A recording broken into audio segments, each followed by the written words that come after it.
बहुत साल पहले की बात है। एक बूढ़ी औरत ऐसे राज्य में रहती थी जिसकी रानी बहुत सुंदर थी।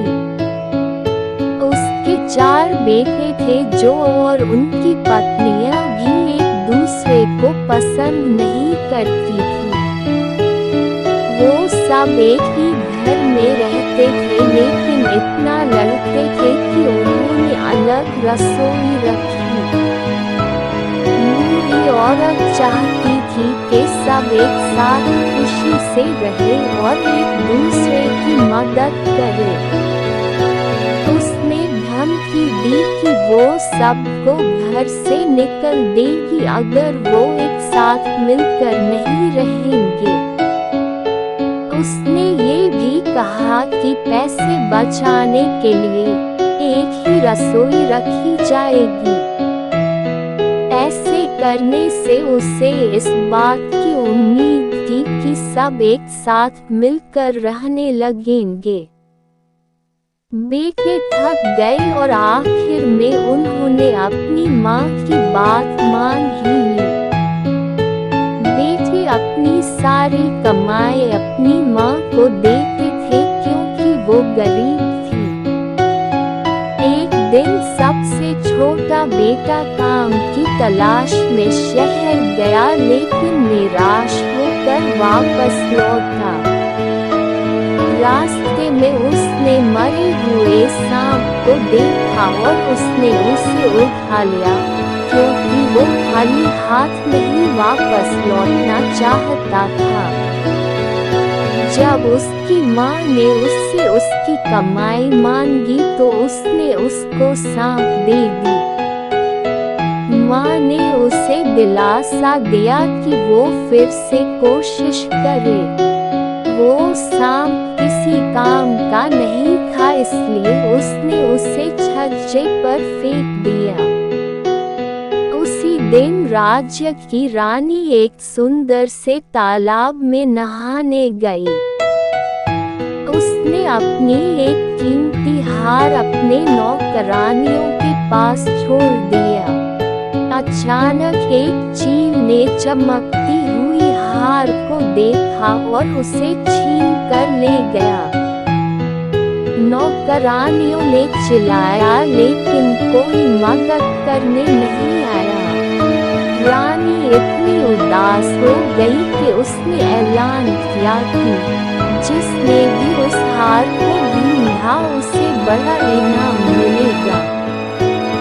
उल्टी हुई चील ने बुढ़िया के छज्जे पर सांप देखा और उसे समझ में आया कि सांप को तो खाया जा सकता है लेकिन वो हार किसी काम का नहीं है।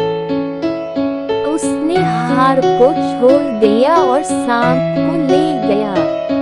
अगले दिन बूढ़ी औरत छज्जे पर कपड़े डालने गई तो उसने हार को देखा। वो जानती थी कि रानी वो हार कब से ढूंढ रही थी। दिवाली कुछ ही दिनों में होने वाली थी। इस मौके पर दिए जलाए जाते हैं को लक्ष्मी जी खुश करने के लिए। बूढ़ी औरत रानी के महल गई और चौकीदार से पूछा कि क्या वो रानी से मिल सकती है। रानी ने हार को देखा तो वो बहुत खुश हो गई और उसने वादा किया कि वो बूढ़ी औरत को बड़ी रकम देगी। बूढ़ी औरत ने मना कर दिया और बोली, मैं गरीब हूँ, इतनी बड़ी रकम मैं संभाल नहीं सकती। मेरी यह इच्छा है कि दिवाली पर सिर्फ मेरे ही घर में दिए जलाए जाए और किसी के घर में नहीं। रानी थोड़ा हैरान हुई लेकिन वो इतनी खुश थी कि उसने आदेश दिया कि सिर्फ बूढ़ी औरत के ही घर में दिए जलेंगे।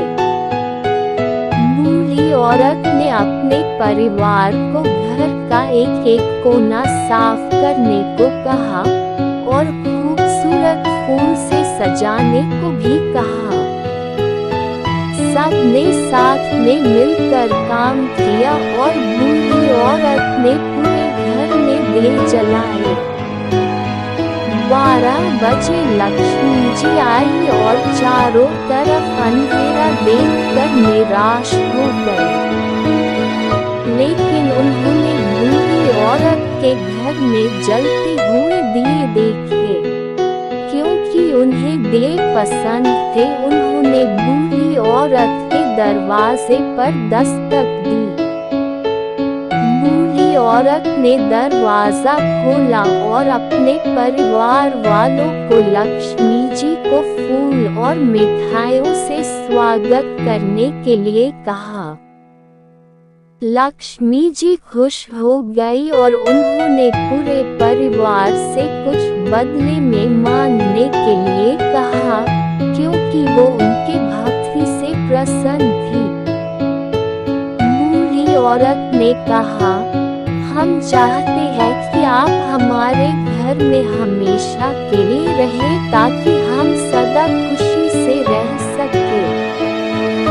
लक्ष्मी जी सोचकर बोली, मैं रहने को तैयार हूँ, लेकिन आप सबको एक साथ मिलकर रहना होगा, लड़ना नहीं है। अगर किसी ने भी मेरी बात नहीं मानी तो मैं ये घर छोड़कर चली जाऊंगी। सब इस बात से बहुत खुश थे कि लक्ष्मी जी संतुष्ट थी। वो सब उनकी बात मान गए और उसी दिन से पूरा परिवार मिलजुल कर साथ में रहने लगा और एक दूसरे की इज्जत करने लगे। बूढ़ी औरत इस बात से संतुष्ट थी कि उसकी इच्छा पूरी हो गई। इसी तरह से लक्ष्मी जी आने वाले पीढ़ियों के लिए भी उनके घर पर पधारी।